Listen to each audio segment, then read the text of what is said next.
नमो नमः। संस्कृत पाठशाला में आप सभी का स्वागत है। जैसा कि आप जानते ही हैं कि संस्कृत पाठशाला में हम दैनिक जीवन में बोलने वाले शब्दों की अशुद्धताओं को जानकर समझकर उनको शुद्ध करने का प्रयास कर रहे हैं। एक बात यहाँ ध्यान देने वाली यह है कि शब्दों का शुद्ध उच्चारण न करने से उनके अर्थ ही बदल जाते हैं। तो आइए आज कुछ ऐसे ही शब्दों के शुद्ध रूप और शुद्ध उच्चारण को हम सीखेंगे। साथ ही यह भी जानेंगे कि उनके स्थान पर बोलने वाले शब्द किस तरह से बोलने वाले के भाव या अर्थ ही बदल सकते हैं। तो पहला शब्द है स्तोत्र और दूसरा शब्द है स्रोत। यहाँ स्तोत्र को सामान्य रूप से स्रोत बोलना अथवा लिखना अशुद्ध है, क्योंकि स्तोत्र और स्रोत ये दोनों ही शब्द अलग अलग अर्थों को बताते हैं। स्तोत्र, जैसा कि आप जानते हैं, शिव महिम्नः स्तोत्रम, कई स्तोत्र हैं जहाँ पर देवताओं की स्तुतियाँ हमें मिलती हैं, तो वो स्तुति परक वो स्तोत्र कहलाता है। और ठीक इसी तरीके से स्रोत वह होता है जिसे हम मूल कहते हैं, जो आधार होता है उसे हम कहते हैं स्रोत।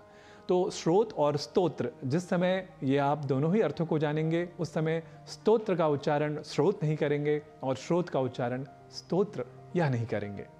इसी प्रकार एक और शब्द है सहस्र, जिसे हम प्रायशः सहस्त्र बोलना और लिखना शुरू कर देते हैं और कई लोगों के मुख से हम सुनते भी हैं सहस्त्र, तो ऐसा लगता है कि यह अधिक संस्कृत है, बेहतर संस्कृत है, जबकि यह अशुद्ध है।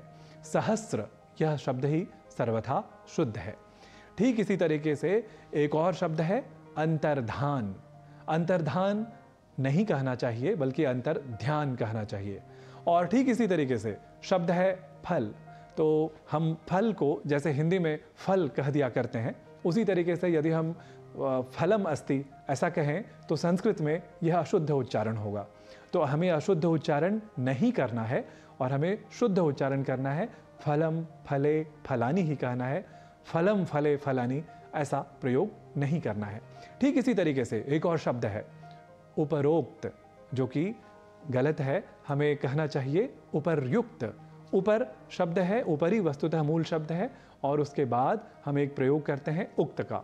तो जब दोनों शब्द मिलेंगे, संधि होगी, तो शब्द बनेगा उपर्युक्त, न कि उपरोक्त। यदि ऊपर ऐसा शब्द हम मानते हैं तब भी हमें प्रयोग करना चाहिए उपरोक्त, लेकिन ऐसा नहीं करते। इसका मतलब साफ है कि हम संस्कृत के शब्द को ध्यान में रखकर ऐसा कर रहे हैं। तो उपर्युक्त कहना अधिक तर्कसंगत है। इस प्रकार आज सीखे हुए शब्दों का विशेष रूप से ध्यान रखते हुए उच्चारण करने का स्वयं भी आप प्रयास कीजिए और दूसरों को भी बताइए, क्योंकि भाषा हमारी अभिव्यक्ति की पहचान होती है। इसका शुद्ध उच्चारण और लेखन हम सभी का उत्तरदायित्व है। तावत् पुनः मिलामः। नमो नमः।